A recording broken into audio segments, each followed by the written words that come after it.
My family swore they loved me, then told the hostess to skip my name at my sister's rehearsal dinner. I didn't argue. I didn't ask for a seat. Instead, I walked straight into the back office, greeted by staff who knew me as the silent owner of the entire venue. 10 minutes later, while my sister posed for photos and pretended to be the perfect bride, investigators walked into the ballroom with documents tying her to financial fraud. She tried to pin on me. Their smiles collapsed. And for the first time in my life, I wasn't the forgotten daughter. I was the reckoning they never saw coming. I'm Emily Hartman, and this is the night I reclaimed everything they tried to take. If you haven't subscribed to the channel yet, don't forget to hit subscribe, smash like button, and tell us in the comments where you're tuning in from. The sky over Malibu was turning the color of ripe apricots when my car pulled up to the entrance of Starlight Gardens. Sunset lights spilled across the glass walls of the venue, catching on the strands of fairy lights wrapped around the palm trees. I could hear waves faintly in the distance, just enough to remind me that this place was meant to feel perfect. Tonight, it was hosting my sister's rehearsal dinner, and for the first time in years, I had no idea why my chest felt so tight. I stepped out of the black town car, smoothing my blazer, trying to decide if I should smile at the valet. Before I could, a violin trio began playing near the fountain. Guests in floor-length gowns and tuxedos moved across the courtyard like they were floating. A few glanced in my direction, their polished eyes sliding over me before turning away. It was the same glance I'd gotten all my life. The polite recognition that I existed followed quickly by dismissal. As if I was a background character in the world they believed they owned, the check-in table was impossible to miss. White lilies overflowing from tall vases, gold-rimmed candles flickering, and the gleaming alphabetical seating lists displayed in glass frames. I walked toward it, forcing my shoulders back, breathing slowly like Alec once taught me during finals week at UCLA. My fingers drifted down the page, searching for my name. Hartman Emily. The space where it should have been was thickly slashed over in black marker. I stared at the dark streak for a long second, long enough for the chatter and laughter around me to blur into a high ringing in my ears. I tried to swallow, but my throat felt tight. I smoothed my palm against the fabric of my dress, forcing a calm expression onto my face. This wasn't new. This wasn't surprising. But God, it still hurt. A familiar scent, Victoria's perfume, floral and expensive, hit me before she spoke. Looking for something, she asked, stepping to my side. Her dress clung to her like it had been tailored for royalty. Under the warm glow of string lights, she looked like the kind of bride Los Angeles would worship. And she knew it. "I don't see my name," I said. I kept my voice flat, steady. She tilted her head, her smile widening just enough to show satisfaction. "Oh, right. We only saved seats for people who are actually family." Behind her, a cluster of our Beverly Hills relatives laughed softly. The kind of laugh meant to sound classy even when it was cruel. Champagne glasses chimed. A cousin I barely remembered whispered something behind her hand, and another chuckled. I stood still, breathing through the sting. Then my father appeared, red-faced from wine jacket slightly crooked. Without a word, he reached out and gripped my arm just above the elbow. The pressure was sharp, almost punishing. "Emily," he said low and firm, "don't embarrass the family tonight." I didn't pull away. I didn't argue. I just let the familiar numbness wash over me. He'd said variations of that sentence my entire life. Don't embarrass us. Don't ruin this. Don't speak. Don't show. Don't exist too loudly. "I'm not," I said quietly. "I just need a moment to freshen up." He released me with a dismissive wave and turned back toward the crowd, as if I were a waiter he'd brushed past too roughly. I walked away slowly at first, then faster once I was past the glow of the lanterns. The sound of the party dulled as I entered a narrow hallway lined with framed photographs of celebrity weddings held here over the years. My heels clicked sharply against the polished floor, each step echoing in the quiet. In the privacy of my mind, memories flickered. Me at 12 years old being told to give my seat to a more important guest at a fundraiser. Me at 19 being asked to take photos of Victoria instead of being in them. Me at 27 writing speeches for my father that he later attributed to Victoria. Always stepping back, always being erased. Not tonight. I turned a corner toward the back-of-house wing where only staff and management had access. As I approached the security door, a young attendant looked up from his tablet. The moment his eyes landed on me, he straightened, and stepped aside. "Good evening, Ms. Hartman," he said respectfully. "Right this way." The knot in my chest loosened, not from relief, but from clarity. I nodded once, acknowledging him, and slipped through the door into the quiet, pristine hallway reserved for the owner's use. My footsteps slowed as I reached the private restroom suite. I stepped inside, closing the door behind me. The room was immaculate. Soft, marble light, gold fixtures, a long mirror that reflected every detail of my expression. I stood there for a long moment, letting the silence settle. Then I lifted my chin and looked myself in the eye. The sting in my chest hardened into something sharper, more focused. Not rage, never rage, but certainty. The kind that comes from years of watching, waiting, documenting, planning. The kind that comes from finally realizing you don't have to sit at their table when you own the whole room. My reflection stared back at me calmer than I expected. Enough, I thought. I smoothed my hair, adjusted my blazer, and stepped away from the mirror, ready for whatever would come next. I left the restroom and walked down the quiet service corridor, the muffled music from the rehearsal dinner barely reaching me. My heels clicked in a steady rhythm. With every step, another memory pushed itself to the surface, as if the humiliation at the guest list had unlocked a door I'd kept barred for decades. The hall lights flickered softly as I turned a corner, and for a split second the glow reminded me of colored Christmas bulbs, tiny, blinking red and green dots strung across our old house in Beverly Hills. And suddenly, I was 8 years old again, sitting cross-legged on the living room rug, watching my sister rip open her presents. Victoria squealed as she pulled the shiny new bike from behind the tree, pink and silver with ribbons streaming from the handlebars. My father laughed, lifting her up and spinning her as she wrapped her arms around his neck. She looked like an angel painted in all the lights our mother had insisted on hanging that year. Then it was my turn. I reached for the small box labeled Emily. Inside lay a thin book titled How to Be a Good Little Girl, and a bundle of sharpened pencils tied with a rubber band. I remember blinking down at the items, trying to make sense of them, thinking maybe there had been a mistake. Evelyn stood behind me in her ivory sweater set, one hand resting lightly on Victoria's shoulder. "That's perfect for you," she said. "Something to help you behave and stay focused." Victoria giggled, hugging her new bike. I nodded, saying thank you automatically, though my eyes felt hot. I didn't understand why my gift looked so different from hers. Later that night, when I slipped into bed, I told myself it didn't matter. I was supposed to be good. Good girls didn't ask questions, but the questions never really stopped. The hallway of Starlight Gardens blurred a little as I kept walking, the memory dissolving into another. Thanksgiving 2003. I saw it as clearly as the framed wedding photos on the walls. The dining table back then stretched nearly the full length of the room, covered in linen, and arranged for 20. The adults drank wine and swapped real estate gossip. The teenagers bragged about college plans. My father clinked his glass, drawing everyone's attention. To our star, he declared, raising his drink toward Victoria. "Her teachers say she'll go far. She's got the Hartman spark." Everyone toasted, smiling. My name wasn't mentioned. When someone asked who I was, my father chuckled. "That's our Emily, the quiet one. Not flashy, but she gets things done." A handful of people gave polite nods. I remember staring at my mashed potatoes, wishing the floor would open. Not because he'd said anything cruel exactly, but because he had spoken the truth of how he saw me. Someone useful. Someone invisible. I blinked back into the dim hallway, breathing slowly, grounding myself. But the memories weren't finished. I could see myself at 15 sitting at the small desk in my room, writing an admissions essay about resilience. I'd poured myself into that essay, staying up until 2 a.m, perfecting it. The next day, Victoria walked in without knocking. She held out her hand. "Give it," she said. "I need it for my application." "It's my essay," I whispered. She smirked. "You're not applying to Westbrook Academy, Em.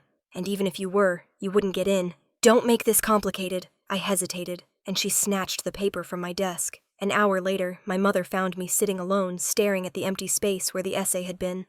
"Stop being selfish," she said. "Victoria needs help to shine. You should be proud to support her." Proud. The word echoed now in the quiet corridor like a sharp insult. I reached the end of the hallway, pausing to gather myself. The recessed lights hummed overhead. Somewhere in the distance I could hear the laughter from the rehearsal dinner, muffled, but unmistakably smug. The last memory hit hardest. I was 17. Victoria had been asked to speak at a charity banquet, and my father insisted I write her speech. I refused. For the first time, I said no. I said I was tired of being her shadow, tired of doing the work, while she took the credit. My father's expression changed instantly. He stepped toward me, grabbed my wrist, and squeezed hard enough that my skin went white, then red. His voice was low and dangerous. You were born to follow Emily, not led. Don't ever forget your place. I didn't fight. I just stared at him, feeling the bruise forming under his fingers, feeling something inside me crumple but not break. And now, decades later, standing in the owner's corridor of the venue, where my own family erased my name, that bruise pulsed again, not with pain, but with a cold, lucid understanding. My place had never been beside them. My place had been somewhere they never thought to look. I found myself standing near a back entrance to the event prep kitchen. Through the small window in the door, I saw servers prepping cocktail trays, laughing softly with each other. They saw me only as the distant owner, but even that, being seen for something undeniable, felt like a strange relief. I leaned against the wall for a moment, letting my eyes fall shut. I've been silent too long. The thought didn't come as anger or bitterness. It came as a quiet, grounded truth, a truth that had waited years for this evening to arrive. I inhaled sharply, opened my eyes, and adjusted the lapel of my blazer. The music from the dinner swelled faintly as someone opened a door in the distance. I could hear the cadence of Victoria's laugh, bright and ringing, floating through the hallway like a ghost from my childhood. For the first time, it didn't make me flinch. I pushed off the wall and walked toward the service elevator that led to the upper management floor. My steps were slow but steady, guided by something sharper than pain. Clarity. Certainty. A sense that after 34 years I was finally stepping toward the life I should have always had, not behind them. Ahead of them. The elevator arrived with a soft chime. I stepped inside, pressed the button, and watched the doors glide shut, sealing the memories back where they belonged. When the elevator began its quiet ascent, I didn't look back. The elevator doors opened onto the management floor, but instead of stepping out, I hesitated. Just enough for an old memory to rise uninvited and vivid, carrying me back 16 years. To the first time I truly understood that my life would never look like Victoria's. I was 18 the day I first walked onto the UCLA campus, dragging a second-hand suitcase behind me. The air smelled like eucalyptus and new beginnings. Students hurried past with lanyards and iced coffees, laughing, calling out to friends. I felt invisible, but in a way that was strangely freeing. No one here knew my family. No one here expected me to be the quiet, accommodating one. At least not yet. I worked 2 jobs that first semester. The daytime role was shelving books in the university library, where I learned to move quietly between stacks while memorizing entire sections of financial theory textbooks I couldn't afford to buy. At night, I poured cold brew and matcha lattes at a tiny cafe on Hillgard Avenue, the kind that stayed open until midnight during finals. My fingers always smelled like espresso. Every Sunday, I'd sit at my thrifted desk in the dorm room and map out a weekly budget tracking every cent of my tips and paychecks. Rent, groceries, textbooks, transit. No line item could exceed its place. Being careful with money was never about being frugal. It was about survival. The Hartmans didn't pay for me to go to UCLA. They didn't believe I needed a fancy education. They covered Victoria's private school tuition without blinking. But when I asked for a small allowance, my father told me, "You need to learn how the real world works." I learned. Meanwhile, Victoria was making appearances on local lifestyle blogs, photo shoots in Bel Air Gardens, brunches at fashion houses, captions like, "The Hartman heiress, stuns again." She tagged her posts with things like #old Hollywood glam and #blessed life. I didn't resent her. Not then. Not openly. But there were nights in my dorm when I'd scroll through her feed watching her live the life they'd always protected for her. A life I was never meant to touch. During sophomore year, I applied for a summer internship at Hartwell Capital. I knew the odds were bad. Their internship program was full of legacy kids and finance prodigies. I wasn't either. But I had grades hunger and a resume stacked with real work experience. When I walked into the glass tower in Century City for the interview, wearing my carefully ironed thrift store blazer, the receptionist gave me a polite but puzzled look. "You're a Hartman?" she asked. I nodded. She blinked, processing that. "I didn't know Mr. Hartman had 2 daughters. He doesn't advertise it," I replied before I could stop myself. Inside the conference room, two junior analysts traded glances when they saw my last name on the resume. One whispered not exactly quietly, "That's the other one, right? The quiet sister." The tone wasn't malicious, just dismissive, familiar. I was used to being the other one. But when CFO Eleanor Wade walked in, everything shifted. She had sharp eyes, the kind that sliced through the noise and landed straight on what mattered. She looked at me like she saw something everyone else had missed. She sat down, flipped through my resume, and said, "You built this forecasting model yourself." "Yes," I said. "And you're taking econometrics and advanced calculus at the same time." "Yes. And working 2 jobs." "Yes." She leaned back, tapping a pen against her notepad. "Considering most interns come in with more confidence than skill. You seem to have the reverse problem." "I didn't think confidence was a prerequisite," I said, and her mouth twitched like she almost smiled. "I got the internship, and from day one, Ella." She insisted I call her that, didn't treat me like the quiet sister. She threw me into data cleaning portfolio simulations, projecting risk for potential acquisitions. It was brutal, exhausting, exactly what I craved. While other interns went out for drinks, I stayed late running stress tests on outdated software. Ella always noticed. "You don't talk much," she said once as I stayed behind to finish a report, "but you think well. That's rarer than you know." At the same time, life outside the office stayed exactly the same. Victoria would text me while posing for photos at rooftop parties. "Can you rewrite my influencer bio? Can you fix the essay for my online business course? My accountant says my tax form is confusing. Can you handle it?" My mother would call to ask why I hadn't helped Victoria prepare for her charity brunch speech. As if that was my job. As if everything Victoria touched depended on my labor behind the scenes. One night, around 11. After grinding through a market summary analysis Ella assigned, I wrote up a clear, well-supported breakdown of a real estate microtransaction my father had asked about. I emailed it to the family group thread, hoping, stupidly, that maybe they'd appreciate the effort. The next morning, I woke to a notification. Victoria had posted on social media. "Proud to share a new investment analysis I did last night. Excited for the future of LA real estate, she'd attached my charts, my writing, my conclusions. She didn't change a word. Comments flooded in. "You're so smart." "Boss babe energy." "Teach us your ways." I stared at the post until my vision blurred. She didn't even bother to thank me. I didn't confront her. I didn't comment. I didn't tell her followers the truth. I opened a new folder on my laptop and titled it Backup 1. Inside, I saved screenshots of the post, the timestamp, my original email, and the document metadata. Then I made another folder. And another. I didn't know why I was keeping everything, only that some instinct deep inside me said I should. People think silence means weakness, but it doesn't. Not always. Sometimes silence is observation. Sometimes it's strategy. Sometimes it's the stillness before an earthquake. They thought I stayed quiet because I had nothing to say. The truth was far simpler. Staying silent was the best way to see everything clearly. I learned more in those years, about them, about myself, than they could have imagined. And as I walked back toward the elevator on the management floor of Starlight Gardens, ready to step into the present again, I felt something settle in me. The quiet girl they ignored was the one who watched everything. And the one who watched everything was the one who would eventually act. By the time I reached the glass doors leading back into the management suite, the hum of the elevator and the distant sound of the rehearsal dinner had already faded into the background of my thoughts.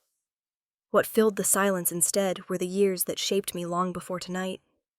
Years spent building something no one in my family ever believed I was capable of.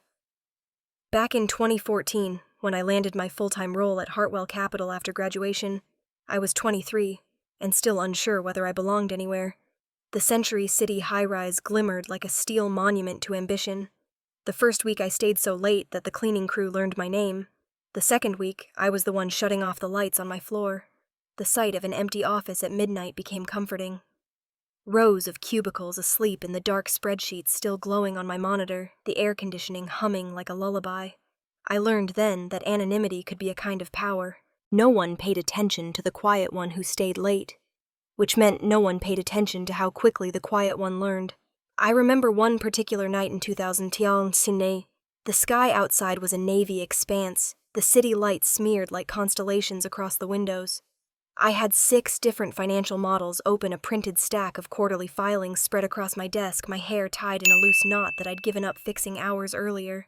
My eyes burned and my brain felt like it was made of static, but the data was finally starting to make sense. Eleanor leaned against the doorframe of my cubicle, watching quietly. She always walked softly, like she didn't want to disturb the ideas forming around you. You know, she said most analysts your age burn out by the 3rd month. I'm still here, I replied without looking away from the screen. That's what worries me, she said lightly, then softened. But it's also why you're going to go far. She stepped inside, lowered her voice. Emily, I'm going to tell you something that took me 20 years to learn. If you're building anything for yourself, you need a structure that belongs entirely to you. Not the firm, not your family, you. I blinked. I don't have much to protect. That's what people say right before they build something worth taking. She handed me a business card of an attorney she trusted. Set up a private LLC, keep it clean, keep it separate, don't tell anyone. That night in that dim office filled with paper and potential, I realized she wasn't just giving me advice, she was giving me permission. Within a month, Hartman West Group LLC existed on paper, a tiny entity owned solely by me, a legal shelter, a foundation for investments I hadn't even imagined yet. I told no one in my family. I wasn't stupid. The Hartmans had a talent for claiming anything they touched. The first test of that foundation came in 2018, when Eleanor introduced me to a young biomedical scientist, Dr. Lila Chen. We met in a small lab space near Culver City, the air thick with the sterile scent of ethanol wipes and ambition. She wore her hair tied back lab coat, wrinkled safety goggles pushed onto her head like a makeshift crown. She explained her work with the kind of focus I recognized instantly. Sharp, purposeful, built from years of being underestimated. Her technology wasn't flashy or inflated. It was real, measurable, scalable, a kind of innovation that didn't need smoke and mirrors to impress investors. I ran the numbers myself for weeks. The projections were conservative, the timelines reasonable. Everything about Vital Core Labs felt like the opposite of my family's philosophy. No theatrics, no shortcuts. Hartman West Group bought a small stake that year. Modest, but meaningful. I remember signing the agreement at my kitchen table while eating leftover noodles, thinking, this is mine, not theirs. Vital Core grew steadily. Not explosively, not overnight, but with deliberate progress. Clinical benchmarks reached, small grants won early trials, selected by journals. Every quarterly update made my pulse quicken a little. It proved that quiet work could build something substantial. And then came 2020, the year everything else collapsed. Los Angeles felt like a ghost town that spring. Restaurants shuttered, streets emptied, even the ocean looked muted. Starlight Gardens, the iconic venue in Malibu that had hosted half the city's political fundraisers and celebrity weddings, announced it might close permanently. A casualty of canceled events, bankrupt sponsors, and an evaporated economy. Paramount Venue Group. The parent company was desperate to offload assets. I read their filings late into the night, highlighter, staining my fingers, spreadsheets open like a constellation across my monitors. Starlight Gardens wasn't just a venue. It was a symbol, a place where reputations were curated, where alliances were photographed, where the rich and powerful chose to be seen. A place my family treated like one of their private playgrounds. Its value on the financial statements looked bleak, but its political and social leverage was priceless. Once the world reopened, it would, eventually, Starlight would rise again. Someone just needed the patience to see past the rubble. I had patience. Too much of it, maybe. With Hartman West Group as the majority entity and a personal loan, approved by Hartwell's internal investment program, I bought 51% of the venue. I signed the final agreement in a quiet conference room while the city outside remained under lockdown. No flash, no champagne, no one beside me. But as I flipped through the paperwork afterward, I found a clause that made my breath catch. The owner held priority authority to intervene if the venue faced reputation damage or legal risk. Reputation scandal law. The 3 words my family had danced around for years without ever actually understanding. They'd built their lives on image. I had just acquired the stage where images were made and destroyed.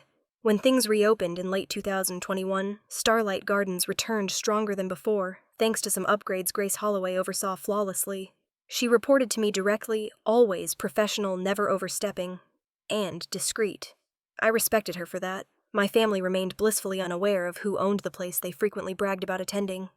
They didn't imagine that the child who once sat quietly in the corner at their parties could own the room someday. I preferred it that way.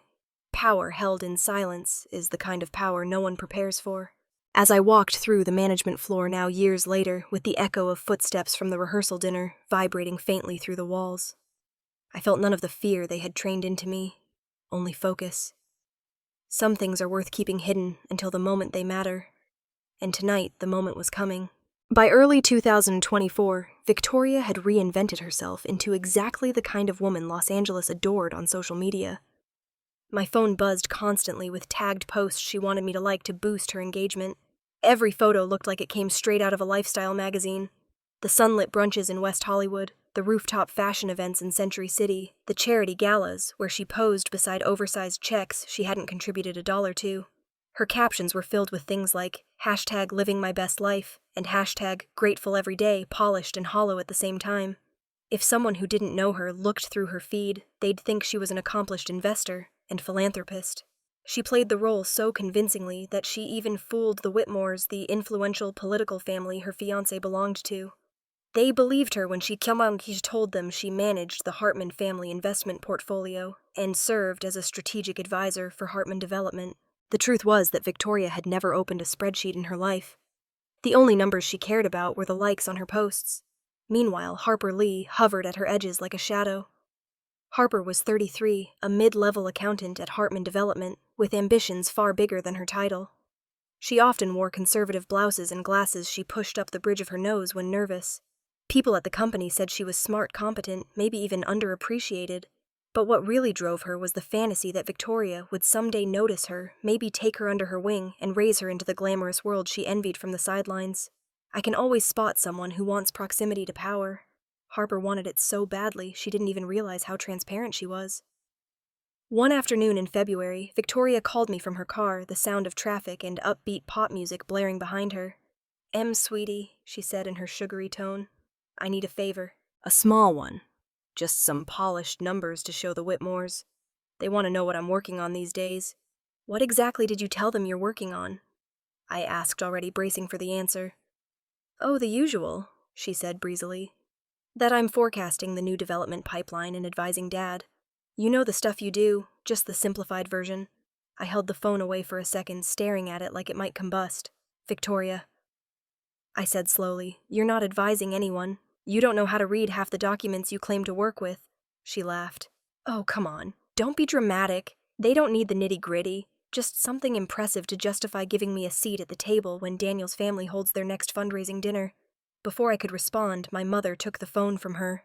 Evelyn's voice cut through the line, controlled and razor-sharp. "Emily, don't make this difficult. Your sister is doing something important for this family. The Whitmores are powerful people. You owe us your support." "I don't owe anyone a falsified resume," I said. "You owe us," she repeated. "After everything we've done for you. Everything they'd done for me." The words were so warped I had to bite back a bitter laugh. But I stayed composed and told her I would think about it. That night, I didn't think about it. I decided I wouldn't help. But Victoria didn't wait for my consent. She'd already nudged Harper into doing the dirty work. Hartman Development's office was different from Hartwell's, louder, more chaotic, and always slightly disorganized. I walked in one late afternoon for a meeting with their legal team. As I passed by an open cubicle, I paused. Harper was hunched over a monitor, her fingers flying across the keyboard. On the screen was a spreadsheet I recognized instantly, a confidential Hartwell Capital file that she should never have had access to. She wasn't even being careful about it. The file still bore the watermark from our M&A division, a watermark only internal staff could see. I stayed where I was, half hidden behind a doorway, watching. "Okay, if I bump this projection up?" Then her narrative matches. And the family looks stronger, Harper muttered to herself, adjusting revenue forecasts and altering risk assessments, as though they were decorations on a cake. Then she saved the document under a new file name, Victoria Proposal. 24 is... Final. My stomach dropped. Harper wasn't cleaning up Victoria's lies. She was actively manufacturing the numbers that would support them.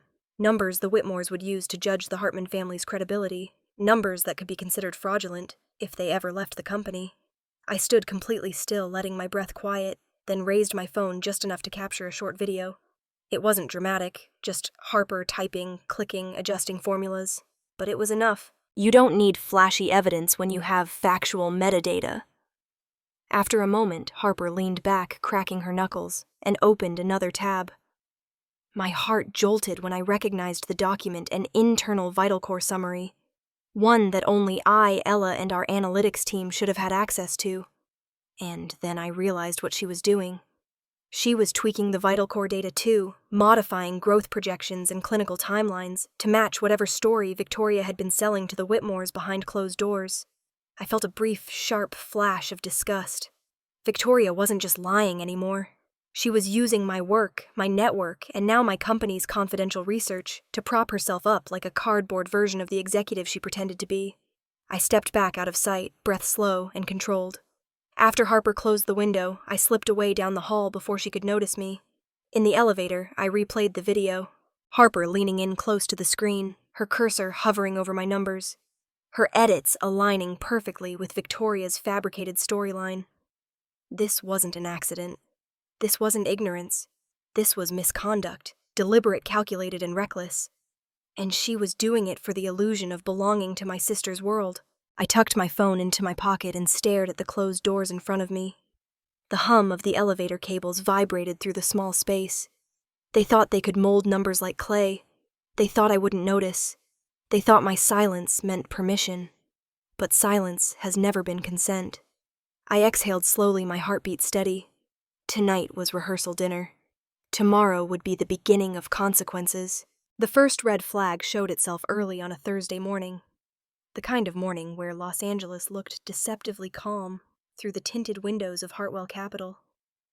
I was reviewing a late-stage version of our Vital Core due diligence packet when I noticed a formatting inconsistency. Something small, almost invisible, but jarring to me because I never let my work slip like that.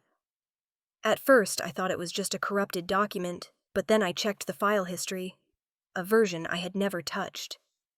Version 4.3 had been opened using my credentials at 1:27 a.m. I wasn't online at 1:27 a.m. I pulled up the device log. The access came from a workstation in Hartman Development's downtown branch, one of the temporary desks reserved for my sister and her assistants. Harper's device ID. My stomach dropped. Vital Core was days away from formalizing a strategic investment round. I'd spent weeks structuring it.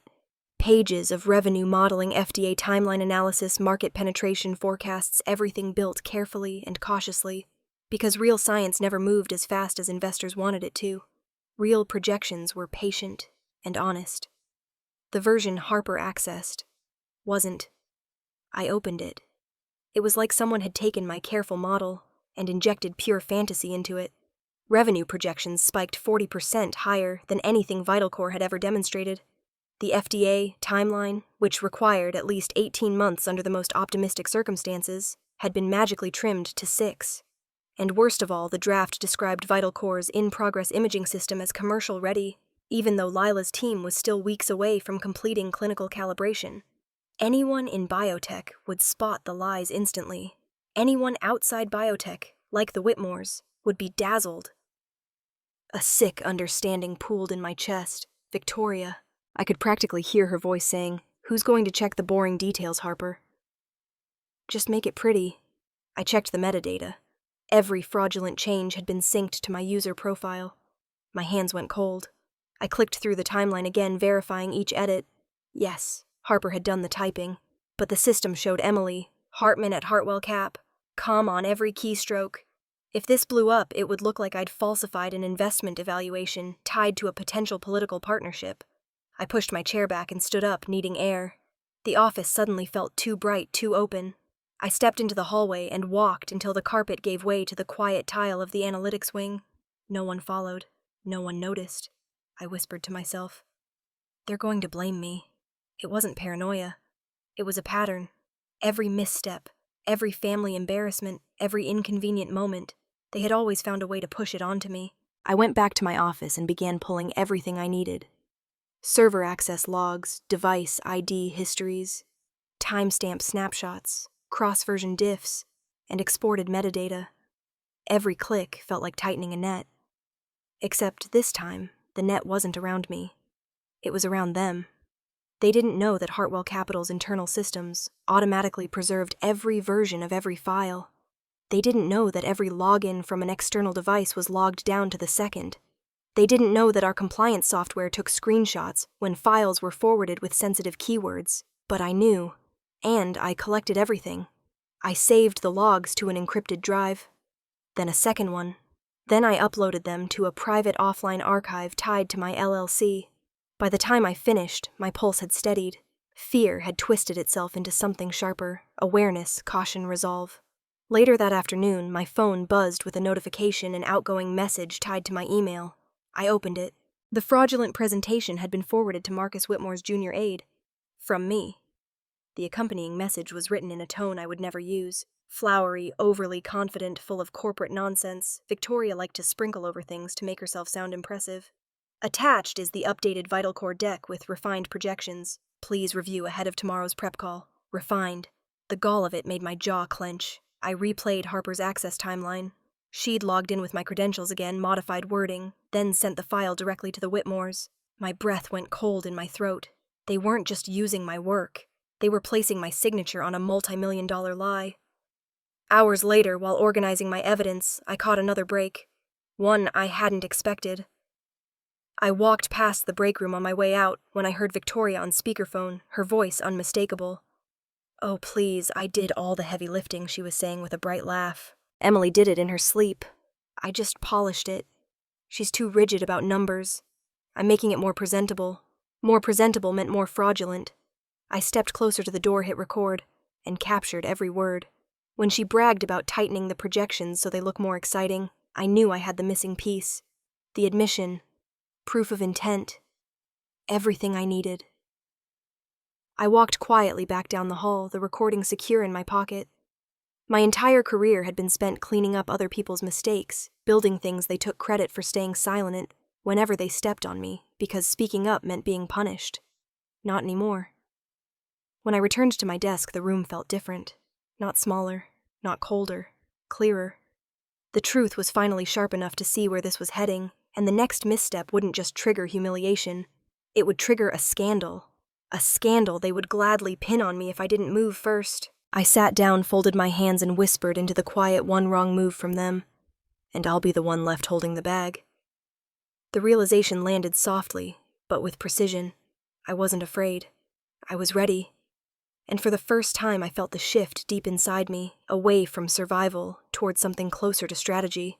The next morning, the sky over Los Angeles was washed in pale gray soft enough to blur the city into something quieter than usual. I stepped out onto the balcony on the 27th floor of Hartwell Capital, the wind lifting my hair as I looked out over the fog settling between the downtown buildings. The office behind me hummed with the usual noise. Keyboards, phones, footsteps. But out here, everything felt still. My phone buzzed in my hand. Alec Monroe. We hadn't spoken outside of holiday greetings in years, not since UCLA. Back then, he was the only person who ever seemed to notice when I looked exhausted. I answered, "Emily." He said, his tone low but alert. "Are you free to meet?" "It's important." "I can be," I said. "Where?" "There's a cafe across from the Beverly Hills courthouse. Window seats. 20 minutes. Make it 15. The line clicked off. I took one last long breath of the cold air and turned back inside. The cafe was already half full when I arrived. Court staff in suits, attorneys rehearsing arguments, the smell of espresso, and warm cinnamon rolls. I spotted Alec near the window, a stack of files beside him, sunlight catching the edge of his glasses. He stood when I approached. "Emily Hartman," he said with a faint smile. "Still early to everything. Still allergic to being unprepared, I said as I sat. He slid the folder toward me. Let's see what we're dealing with.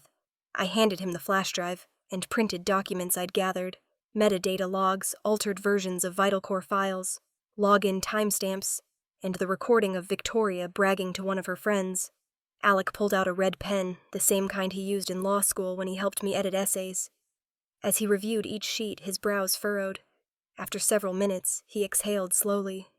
Emily, this is serious. Victoria and Harper aren't just bending the truth. They're manipulating financial data that's tied to an active investment deal, and doing it using your credentials. I know, I said quietly. He tapped the printed timeline. If they sent any of these falsified documents to the Whitmores or their advisory teams, it falls under California Financial Code Section 50280. That's fraud. If Harper used your login to send anything, that's identity misuse. And if projections were falsified to mislead potential political donors? His mouth came into a thin line. Then it's not just financial misconduct, he said. It becomes a political integrity issue. The words landed like stones. Even though I'd prepared myself for this, hearing them aloud made my chest tighten. He leaned in slightly. Has Victoria said anything to you directly? I swallowed. She told me she needed polished numbers to match the narrative she'd built with the Whitmores. And I overheard my mother saying they needed something impressive before the engagement dinner next month. Alec nodded grimly. That tracks. If the Whitmores think Victoria is misleading them, this could escalate quickly. The server brought coffee. Neither of us touched it. I slid my phone across the table. Here, listen to this. It was the clip from 2 nights ago. Victoria laughing on the speakerphone, telling someone that Emily works like a machine. I just clean things up for presentation. It's not lying if you fix the boring parts. Alec listened silently, jaw tightening. This is gold, he said. Not because of what she said, but because she admitted using your work for investor-facing materials without verifying the data. He took a long breath. Emily, I'm going to be candid. This could explode. And when it does, they'll need a scapegoat. Has your family ever hesitated to put blame on you? The question didn't hurt. It just confirmed what I already knew. I looked him in the eye.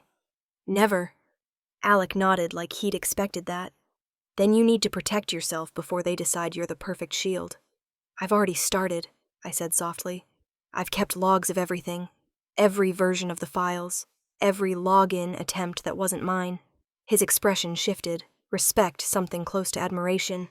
Then we move now. I'll prepare a preliminary disclosure packet for the California Financial Crimes Unit. Not an accusation, just a flag. Enough to put Vital Core under protective review so that if anything happens, you're legally insulated. I nodded. Do it. He scribbled a few more notes. But, Emily, be careful. Your family has social connections that run deep. Political, corporate. If they panic, they'll touch every string they have. I know. I whispered the words heavier than I meant them to. That evening, as the sun dipped behind the Santa Monica skyline, I sat in an empty conference room at Hartwell Capitol. The glass walls reflected my silhouette against the dim city lights. Eleanor Wade knocked softly and stepped inside. Long day, she asked gently. It's going to get longer, I replied. She closed the door and sat across from me. I spoke with Alec. I know what's happening. The knot in my stomach tightened, and she folded her hands. I've watched your family for 10 years. They protect their pride above their people. If anything goes wrong, they'll blame you first, even if they have to rewrite reality to do it. I looked down at the documents spread across the desk. I've been preparing for this for years. I know. Eleanor reached over and touched my hand briefly. Just remember, you're stronger than the version of you they keep trying to convince you of. I nodded, swallowing the ache creeping up my throat. When Eleanor left, the room felt colder. My phone vibrated again. Alec, I sent the preliminary packet to CPU, he said when I answered. They're taking it seriously. They recognize the Whitmore name and the political implications. They may put someone on quiet monitoring. Good, I murmured. One more thing, Alec said. This isn't just about protecting your career. It's about protecting your name. Don't forget that. I won't. The moment the call ended, another notification lit up my screen. Grace Holloway. Grace was the general manager of Starlight Gardens, the venue my family still didn't know I owned. Her message was short. The Whitmore family requested details about the event management contract for the rehearsal dinner. Anything specific you'd like me to prepare, Ms. Hartman?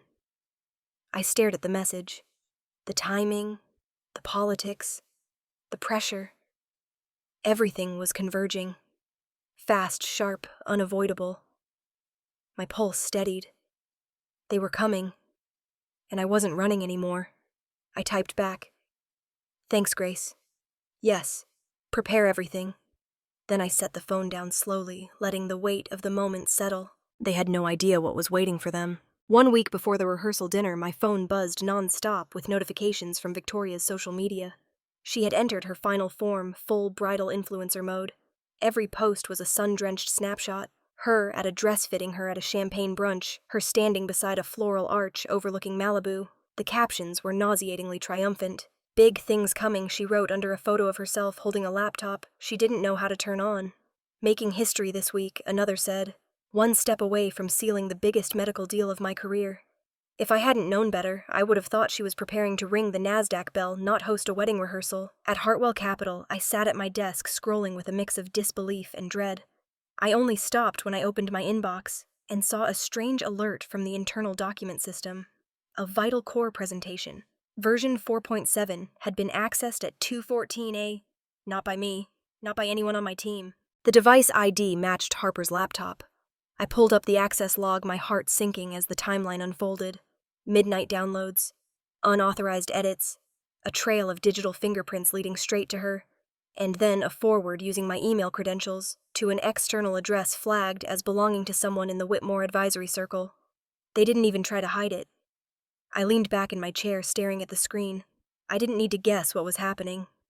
Harper and Victoria were aligning the doctored numbers again. Just enough shine, just enough inflation, just enough fantasy to dazzle the Whitmores without tripping any basic checks. Harper probably thought no one ever reviewed metadata. Most people didn't, but I always did. Every keystroke, every revision, every forward had been saved by the system, and CPU investigators cared deeply about timestamps. They had no idea the trap they were digging themselves into. Later that afternoon, I drove to my parents' house in Beverly Hills. The Spanish-style villa stood under sunlight like a monument to denial. Perfect lawn, perfect white walls, perfect family image plastered over decades of rot. I walked in through the side door that led into the kitchen. The scent of roasted rosemary chicken lingered in the air. Victoria was perched on a bar stool, waving her phone excitedly, as my mother arranged hors d'oeuvres on a silver tray. I told Daniel's parents they'll be so impressed when the deal goes public. Victoria was saying, I'm basically leading the whole investment strategy. Evelyn beamed. And they should know that. They value intelligence in that family. I always knew you had a natural talent for business. I stood there for a moment unnoticed, gripping the folder of documents I'd been forced to prepare. I cleared my throat gently. Victoria glanced over, annoyed at the interruption. Oh, you're here. I set the documents on the counter. These are the clean versions you asked for. She flipped through them without really looking. Great. I'll use them for my lunch with the Whitmores tomorrow. You shouldn't, I said quietly. These are high-level summaries. You don't understand the details. She rolled her eyes. Emily. Not everything needs to be complicated. It just needs to sound smart. Evelyn stepped in, giving me the disappointed look she had perfected over the years. Your sister is under so much pressure. The least you could do is make this easier for her. She is lying to them, I said before I could stop myself. There was a cold beat of silence. Victoria's smile vanished. Evelyn's eyes hardened. Don't be dramatic, my mother hissed. I exhaled, forcing myself to keep calm. I finished what you asked. I have to go. I picked up my purse and turned toward the doorway. I was steps away from leaving when I heard my name. Evelyn's voice floated from the living room. I don't think Emily should attend the rehearsal dinner, she said. The Whitmores want perfection.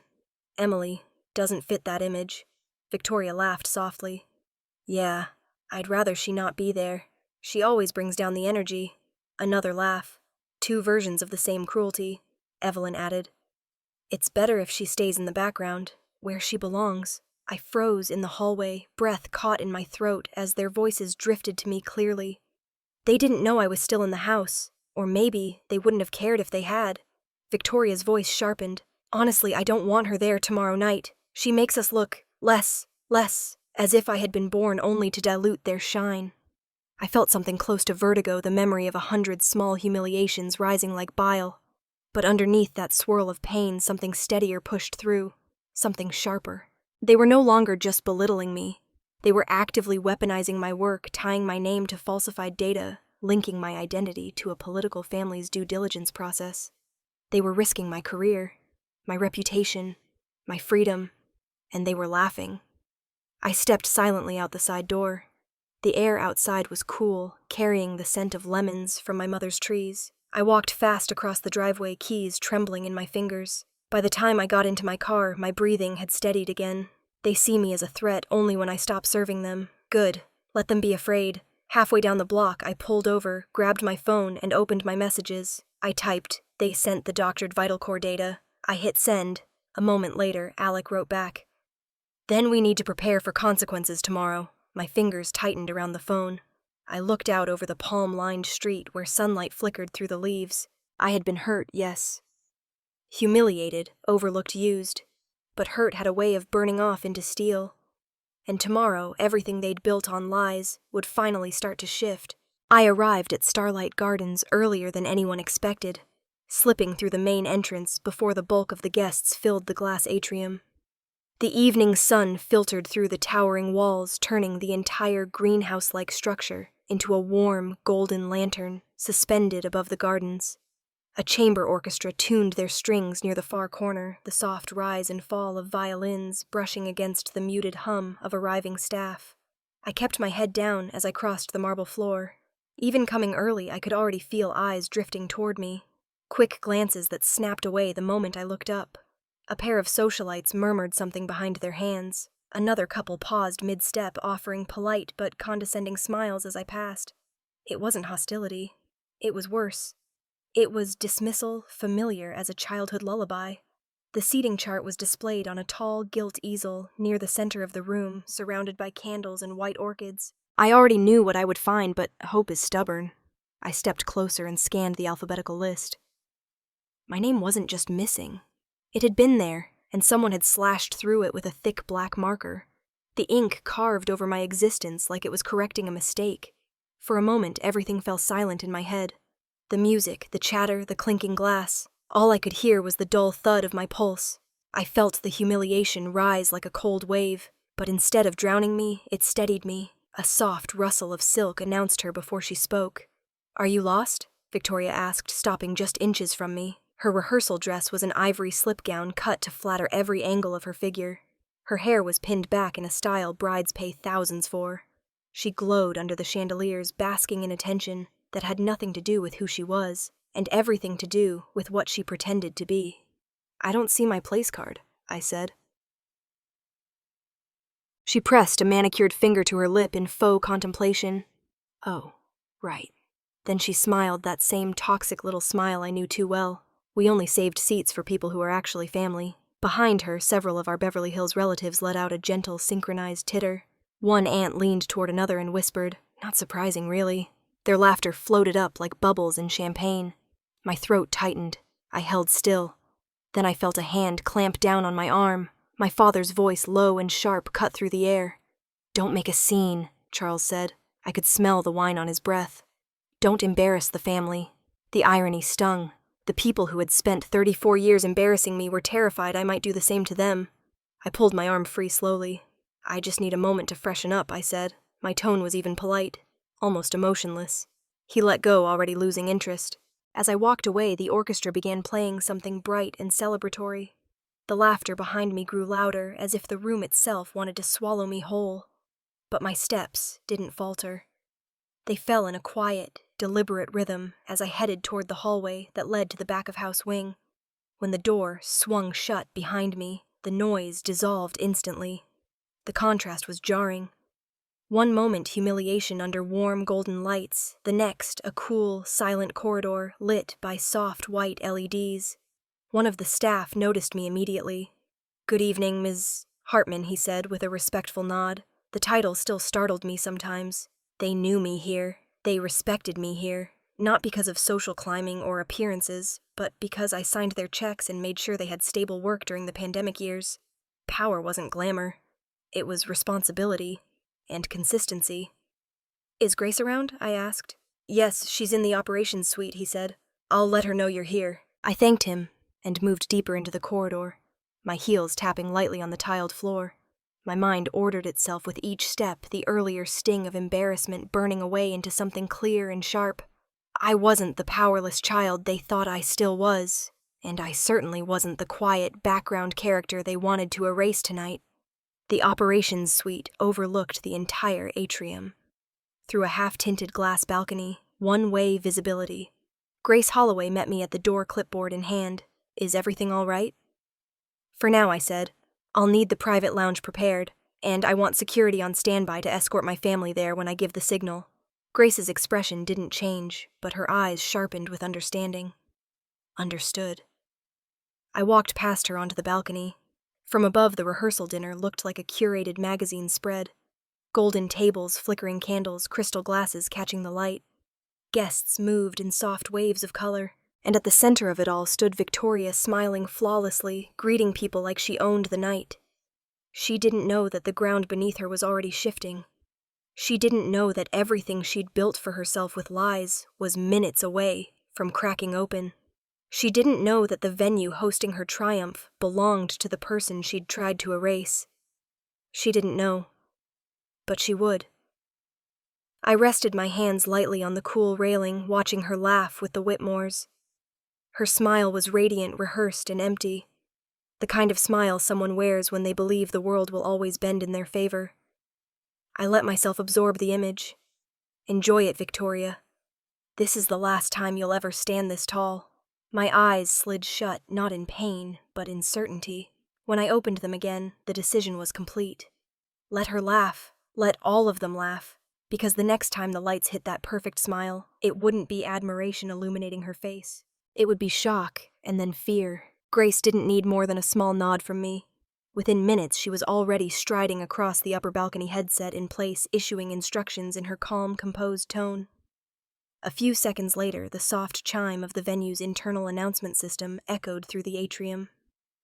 "Would the Hartman family please proceed to the Magnolia VIP suite? We have a brief matter requiring your attention." The music didn't stop, but conversations paused. People glanced around, curious. Victoria's face tightened in annoyance. She hated anything that disrupted her spotlight. Still, she pasted on a polite smile and gathered her train of well-dressed relatives. "What now?" she muttered, smoothing her dress. "This place is supposed to be professional." Daniel Whitmore stepped forward, resting a reassuring hand on her lower back. "Probably something minor," he said, though the slight squint in his eyes suggested he was already analyzing the situation. "Growing up in a political dynasty teaches you to recognize tension before others smell it." My parents followed behind Victoria. Charles with the stiff posture he reserved for public appearances. Evelyn with her pearls catching the warm light. A small circle of aunts and uncles whispered among themselves. A few glanced up toward the management balcony, but the glass tint hid me perfectly. I left the balcony and walked toward the VIP suite. My heart beat steadily, not racing, not trembling. It felt like walking into a boardroom before a high-stakes negotiation. Except this time, the stakes were personal, and the truth, for once, was entirely on my side. Grace stood outside the double doors of the Magnolia suite. She gave me a respectful nod and pushed them open. The room was spacious, elegant. White leather chairs surrounding a long mahogany conference table, gold sconces casting soft light along the walls. A large abstract painting centered at the far end. I walked to the head of the table and waited. Moments later, the door swung open again, and my family filed in. Victoria stopped mid-step when she saw me. "Why are you here?" she asked with a thin smile. "This is a private family matter. I didn't move. I'm aware." My father frowned. "Emily, what is all this?" We were in the middle of a very important event. Important to you, I thought. A performance. Tonight was supposed to be her last flawless act before everything unraveled. Before I could respond, Grace stepped forward smoothly, holding a folder. "We needed the Hartman family present," she said, "given that this matter concerns ownership." Victoria blinked, confused. "Ownership of what?" I gestured toward the folder. "Grace, if you would." Grace handed it to Charles first, as he was technically the patriarch. "This is the ownership agreement of Starlight Gardens effective June 2022. He shot her a puzzled look before opening it. I watched the moment recognition sank in. His eyes widened, his grip tightening on the paper. Evelyn leaned over his shoulder, one manicured hand covering her mouth. Victoria snatched the front page out of his hands. "What are you—" She froze. Her voice dropped to a startled whisper. "Emily, Hartman West Group, 51%. Grace nodded professionally. "Ms.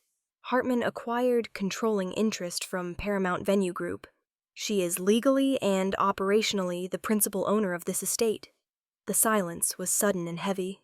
Even the HVAC seemed to quiet. My mother looked at me like she didn't recognize her own daughter. "You bought this place?" "Yes."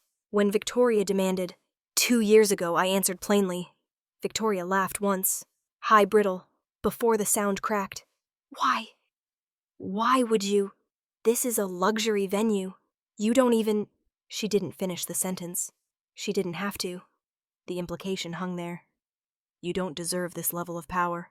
I folded my hands on the table, calm. "I bought it because it was worth buying." Daniel stepped forward. He wasn't smiling. "Emily, is there a reason we're learning this now?" Grace answered before I did. "There is additional context. Under the venue's contractual guidelines, ownership is alerted if an event hosted here is at risk of reputational or legal harm. Tonight, Ms. Hartman was informed of such a risk." Victoria's head whipped toward Grace. "Risk? What risk?" Grace remained steady. "The venue received a preliminary notice from legal counsel indicating that documents circulated under your name may contain material inaccuracies." Victoria's face drained of color. "What documents?" Daniel turned toward her slowly. "That's what I'd like to know, too." My father snapped. "This is ridiculous. My daughter is not involved in anything illegal." "Actually," I said quietly, "she used my login credentials to forward falsified vital core data to members of the Whitmore advisory team." The room erupted into overlapping reactions. Gasps, sharp whispers, a stifled curse from one of my uncles. Daniel stared at Victoria like he was seeing her clearly for the first time.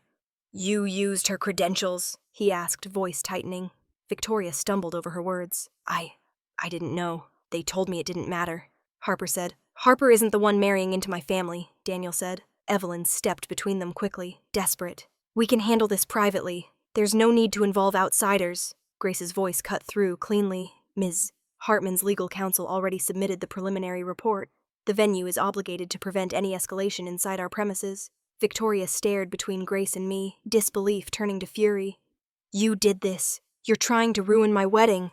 "No," I said, my voice barely above a murmur. "You did this when you tied my name to fraudulent data."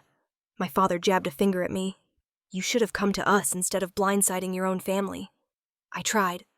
I said, "For years, and all of you made it clear my place was to stay silent." I watched him swallow that truth, unable to argue. Daniel straightened, composure returning, but colder now. "Victoria, what numbers did you send my family?" Victoria blinked rapidly, like she could blink herself out of this moment. I don't remember. I didn't look closely. Harper handled the details. Daniel's jaw tightened in disappointment, not anger. Somehow, that was worse. Grace stepped back, leaving space for me to speak. I met every set of eyes in the room, steady and unafraid.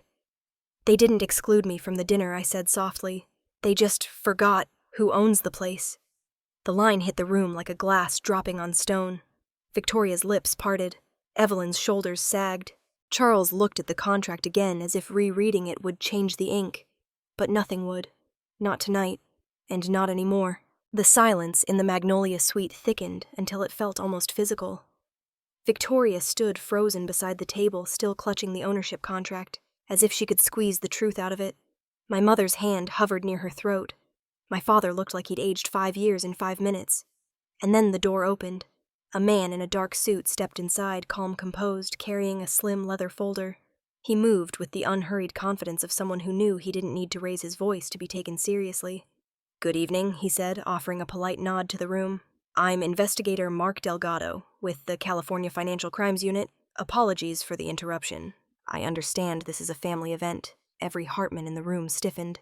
Charles attempted a smile that flickered like a faulty light bulb. "Is this necessary?" "We're in the middle of a private gathering." "I understand," Delgado replied. "This will be brief. We received a preliminary disclosure regarding potential data irregularities connected to the Vital Core investment review. For now, we are simply requesting a halt to any related transactions until we complete our assessment. He placed a formal notice on the table, the state seal embossed at the top. He wasn't dramatic. He didn't threaten arrest, but the formality of the gesture alone made my father swallow hard. Victoria blinked rapidly. What does that have to do with us? Before Delgado could answer, Alec walked into the room holding a binder thick with printed documents. He gave me the faintest nod before turning to face the Hartmans. "Investigator Delgado," he said, "here are the supporting materials referenced in our disclosure packet." Delgado accepted the binder and set it down carefully, flipping through the pages at a measured pace. Alec turned toward the room, his tone shifting into professional clarity. "This includes metadata from all versions of the Vital Core financial forecast files," he said. "Log entries showing file access from Ms. Harper Lee's device between 12:13 and 2:14 a.m. 5 nights ago. Email headers confirming a document was forwarded to a Whitmore advisory contact using Ms. Emily Hartman's credentials, and," he tapped a USB drive clipped to the binder, "a recording where Ms. Victoria Hartman admits using Emily's work and altering its content to match an inflated narrative. If a room could stop breathing, this one did." Victoria's voice came out jagged. You set me up. You're twisting things." "No," Alex said simply. "Your words are your own." All eyes turned to Harper. She stood near the back of the room, pale and trembling. Her glasses slipped slightly down her nose as she stared at the floor. Delgado addressed her gently but firmly. "Ms. Lee, did you access Hartwell Capital files that you were not authorized to access?" Harper's lips parted, but no sound came. Sweat glistened at her temple. She looked at Victoria in desperation, but Victoria took a small step back, refusing even eye contact. Delgado waited. "Ms. Lee."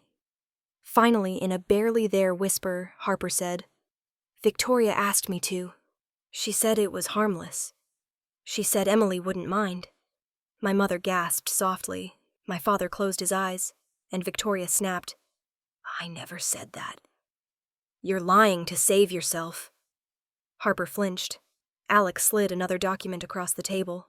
Phone logs and text messages between Ms. Hartman and Miss Lee suggest otherwise. Victoria's face flushed bright red. "Those are out of context." Delgado raised a hand. His calmness made it worse. "For the moment," he said, "no one is being accused of a crime, but we must prevent further potential harm. The Vital Core review and any related financial agreements, personal, corporate, or political, are now suspended pending verification." My father's phone buzzed violently. He pulled it out and looked at the screen. The color drained from his face. "What is it?" Evelyn asked. He didn't answer at first. Then he whispered, "The bank. They're freezing the pending escrow on the Newport development deal. That's $22 million. Evelyn breathed, voice cracking. "They flagged the revenue projections," Charles said numbly. They're saying they need a reassessment due to inconsistencies connected to Hartwell data sources." The room lurched like it was tilting. A couple of our relatives looked away, suddenly fascinated with the carpet. Victoria shook her head, eyes wild. "This isn't my fault. Harper did it. Emily set me up. Everyone's trying to sabotage me." Daniel stepped forward slowly. He'd been quiet up until now, but the stillness in him was worse than shouting. His jaw was tight, shoulders squared, not angry, but deeply, unmistakably disappointed. "Victoria," he said quietly, "what exactly did you send to my family? I told you I don't remember. You don't remember what numbers you used to make a financial pitch to a sitting you?" "Senator," he pressed. Her voice cracked. "It was supposed to help us, to make us look strong." "By lying?" he asked. She recoiled. "Daniel, please. You know I didn't mean—" He held up his hand. "Stop." She froze. He took the binder from Delgado and flipped through it rapidly, scanning the metadata, the logs, the highlighted timestamps. He wasn't a finance expert, but he was a banking attorney. He understood enough. His face changed, hardened, settled. He closed the binder carefully and placed it on the table. "I can't marry someone who lies like this." Victoria's breath hitched. "What?" He removed the engagement ring from his finger and set it beside the binder. The soft, metallic clink echoed painfully across the room. "I won't build a life with someone who would jeopardize my family, my career, and my integrity, and then blame everyone else when it falls apart." She took a step toward him, trembling. "Daniel, I love you." "No," he said, stepping back. You love the image of who you want to be, not the truth. A murmur rippled through the relatives. No one stepped forward to defend her. No one dared. Victoria broke into a sob, covering her face with shaking hands. My mother stared at her helplessly. Oh God, sweetheart, what have you done? My father looked at me then, an expression torn between fury and fear. This is humiliating. You brought this on us. I met his gaze steady and unblinking. I didn't, I said softly. The room stilled. Then I added with every ounce of truth I had carried for 34 years. It wasn't me who disgraced this family. It was the lies. No one spoke. Not my father, not my mother, not Victoria, not the crowd of relatives who had once laughed at me. Only the truth remained, finally loud enough for all of them to hear. 3 months passed before I allowed myself to think about that night, without feeling the echo of tension in my chest. 3 months is how long it took for the consequences. Real, public, and irreversible, to ripple through Los Angeles like a tide that refused to recede. By early summer, the headlines had shifted from celebrity divorces and real estate gossip to something far closer to home. Hartman development under investigation. After data irregularities, Whitmore's distance, themselves from embattled fiancé, Beverly Hills power. Couple faces scrutiny over daughter's misconduct. Every morning the news seemed to find a new angle to dissect. My family, who once clung to image as if their lives depended on it, now avoided country clubs and charity galas entirely. Even inside the circles that worshipped prestige, scandal spreads faster than wildfire. Charles tried to hold on to his position in the California Real Estate Guild, insisting it was all a misunderstanding. But ethics boards don't care about pride. When the Newport development deal fell apart and auditors flagged inconsistencies tied to his signature, the Guild quietly pushed him to resign. One day he had a standing invitation to every exclusive dinner in Bel Air. The next day he didn't. Evelyn attempted to weather the storm with forced grace, attending one meeting of the Beverly Hills Women's League after the scandal broke. It was her last. A polite email arrived the following morning using words like reputation risk and organizational integrity. They dismissed her with the same cold elegance she once used on others. It was almost poetic. Victoria disappeared from social media for a month. When she finally returned, she posted a single black and white photo of a sunset with the caption, "Healing Journey." The comments were brutal. Screenshots of her old lies resurfaced. Influencer gossip pages replayed clips of her bragging about deals she never touched. Videos mocking her business advice went viral. And the brand partnerships she'd fought so hard to secure vanished overnight. As for Harper Lee, CPU didn't arrest her, but they suspended her CPA license pending further review. The disciplinary notice was dry and clinical, but beneath every sentence lay the truth. She had gambled her entire career on proximity to my sister's fabricated glory, and she had lost. Meanwhile, my life moved in the opposite direction. Vital Core completed its technical review with independent auditors. Everything Lila and her team built stood strong. Real science, real progress, real results. After months of back and forth, Hartwell Capital approved a new investment round, guided by updated forecasts I personally oversaw. I flew to San Francisco to finalize the agreement with Lila, who greeted me with tired but hopeful eyes. "We made it," she whispered as we signed. "Despite everything, we made it because it was real." I murmured back. On the flight home, I felt something I hadn't felt in years. Lightness. A few weeks later, Alec and I met with the senior partners at Monroe & Briggs to finalize the structure of a new fund, an initiative focused on supporting female founders who had been dismissed or underestimated, much like Lila had been. We called it the Phoenix Fund. "It fits you," Alec said as we stepped out of the meeting, the afternoon sun washing the marble courtyard. "Rising from ashes and all that." I laughed softly. "I'm not rising from ashes." He arched a brow. "No. I'm rising from being ignored." He nodded as if that made even more sense. That evening, I drove to Starlight Gardens, not because anything required my presence, but because I wanted to see the place on a night when it wasn't full of secrets and accusations. The staff greeted me as they always did, respectfully, warmly, without pretense. I made my way up to the same balcony where I'd stood on the night everything unraveled, The gardens below were quiet, lit only by soft amber floodlights that illuminated the pathways and reflected off the glass walls. The air smelled like salt and jasmine. I leaned on the railing and let the ocean breeze brush across my skin. From up here, it was impossible to hear the noise of the scandals, the headlines, the whispers. It was just me, the sea, and the venue I had bought long before revenge ever crossed my mind. For the first time in a long time, I felt complete. Not triumphant, not vindictive, just whole. I didn't expose my family to punish them. I didn't file evidence to destroy them. I didn't buy this venue to humiliate them. All I ever did was tell the truth and stop protecting them from the consequences of their own choices. I thought of Victoria's tears the way she had collapsed when Daniel walked away. I thought of my father realizing that his reputation couldn't shield him anymore. I thought of my mother's face cracking under the weight of her own snobbery. Then I thought of myself at 18 working late at the UCLA library, telling myself that one day, I would belong somewhere. And I finally did. I stood alone on that balcony, the Malibu waves crashing far below, and allowed myself to breathe in the life I had built entirely on my own. I didn't seek revenge. I didn't sabotage them. I didn't set traps. I simply stopped staying silent, and the truth handled the rest. I closed my eyes, letting the night settle around me like a soft blanket. Justice isn't always loud. Sometimes it's quiet. Sometimes it's patient. Sometimes it's the moment you decide you're done shrinking yourself for people who never intended to make space for you. I opened my eyes again, feeling the certainty settle deep and warm in my chest. If you've ever been overlooked, dismissed, ignored, if someone has ever told you that your worth was smaller than their comfort, remember this. Silence isn't weakness. It's preparation. It's the breath you take right before becoming stronger than they ever imagined. And when your moment comes, don't be afraid to rise, because you never know who's watching.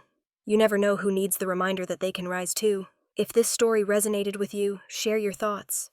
Tell me where you're listening from, or share your own story below. Your voice matters more than you think. And if you want more stories like this, stories of reclaiming power, of finding truth, of rising from the quiet, stay with me. We're just getting started.